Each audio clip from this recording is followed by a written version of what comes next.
Hi everyone, this is Dr. Tracy Jones, and on this episode of Throwback Thursday, we are going to feature a speech by my father called The Key to Excellence. This is part one of a three-part series, and this is my very favorite speech that my father gave of all time. It is the most poignant, humorous, engaging speech, and it really shows you how you can use the power of humor and laughter to take everything that goes wrong to make you more right. I hope you enjoy.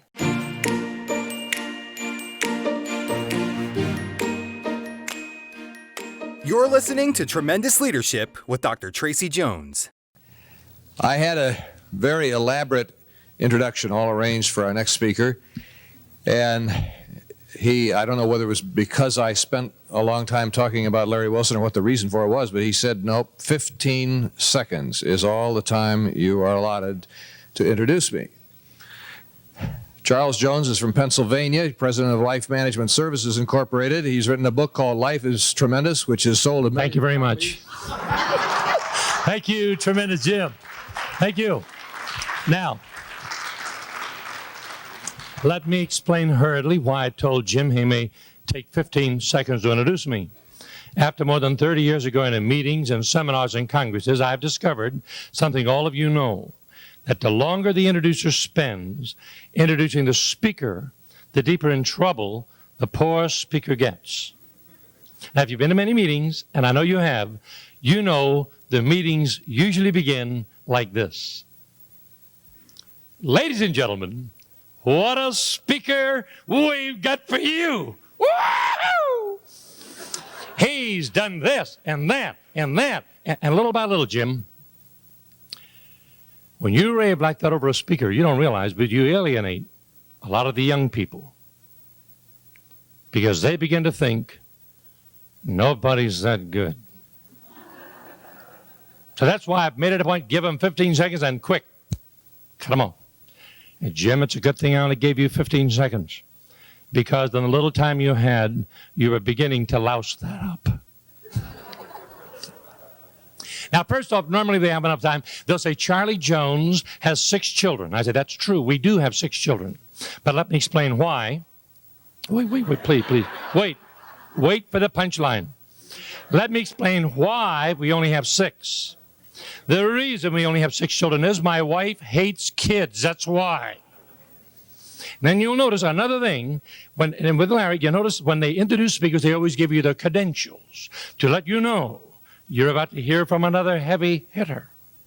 So they always will throw in something like, Mr. Jones built a $100 million insurance business. Then you watch. When the meeting is over, some tiger will meet me out in the hall and he'll say, did you really do that? I say, I sure did. He said, well, how many people did you have in your organization to do that? I say, you mean full-time people? We never had any full-time people. We had the kind of organization when somebody would show up for a meeting, we'd have a victory rally. And naturally, Jim would have told you about my book, too, and they'll usually say, Mr. Jones's book is in its 7th printing. Even that isn't the whole truth. They don't lie to you. They just don't tell you the whole truth.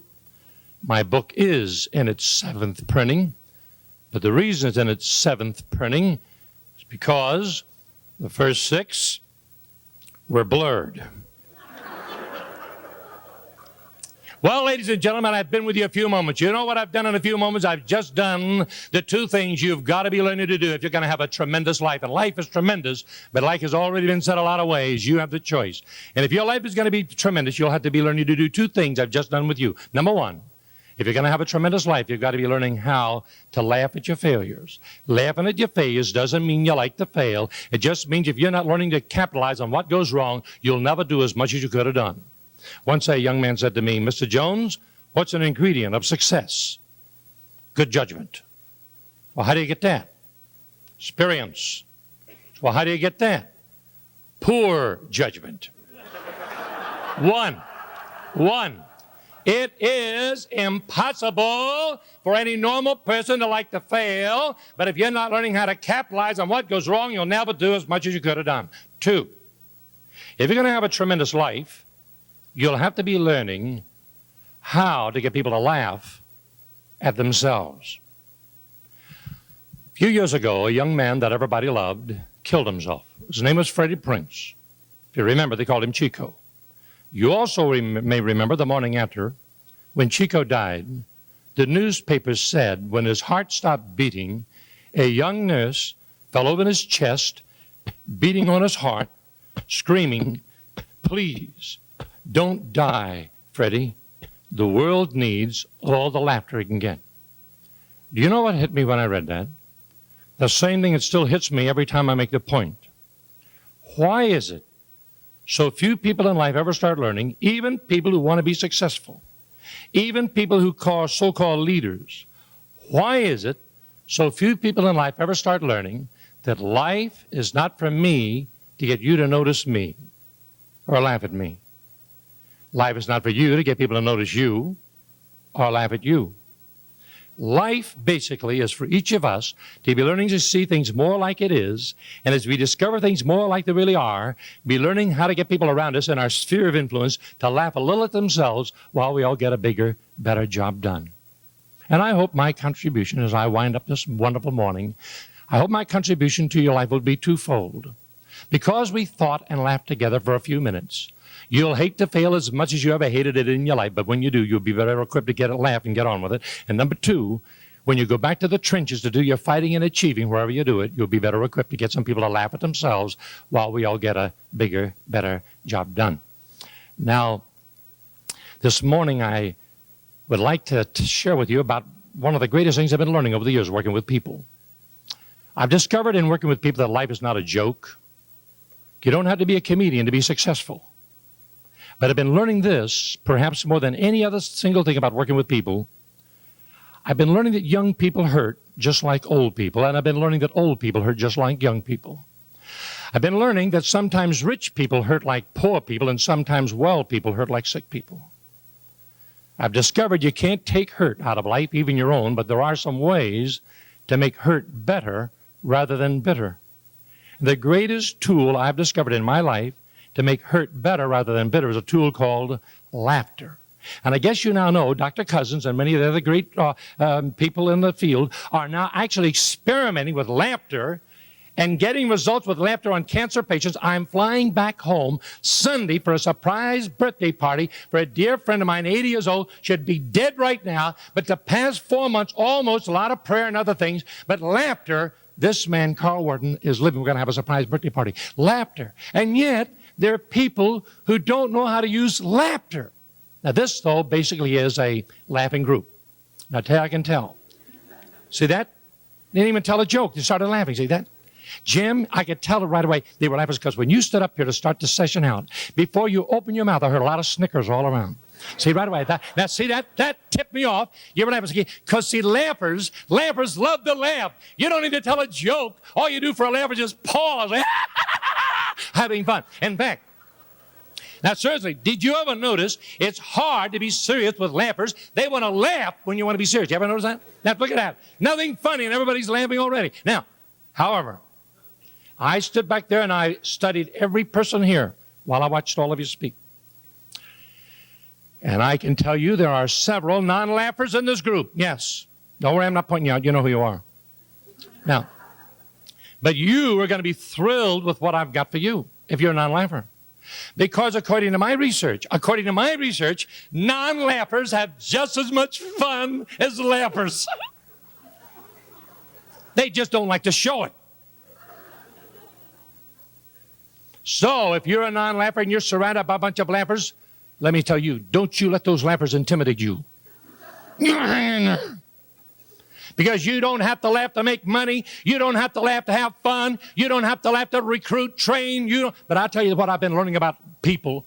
I've been learning that half the success in a home, half the success in a church, half the success in a sale and interview, half the success in anything is atmosphere. Atmosphere. And anybody with any sensitivity knows atmosphere doesn't come out of thin air. Somebody has to create atmosphere. And you tell me a quicker, cheaper way to create some atmosphere than a good smile or a good laugh.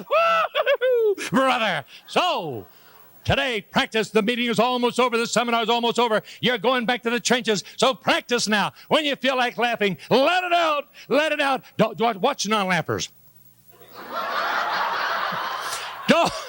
Come on, the meeting's almost over. When you feel like laughing, let it out, because when you feel like laughing, if you don't let it out, it sinks back down into your hips. It's too late for a lot of you. Yes, you're too late for you. You too, wait too late for you. Now, I see there's a lot of non-joggers here today.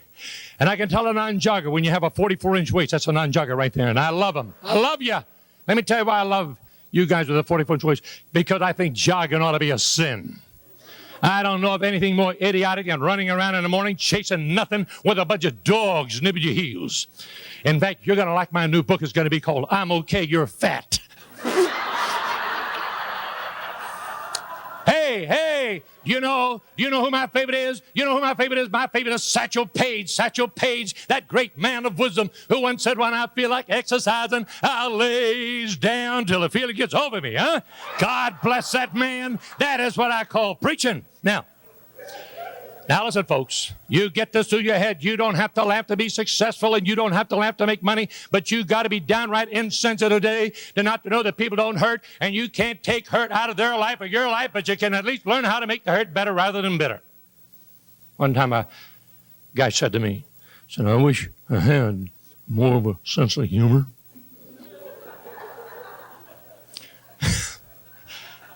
But I say, what would you do with it? You're not using a little you have now.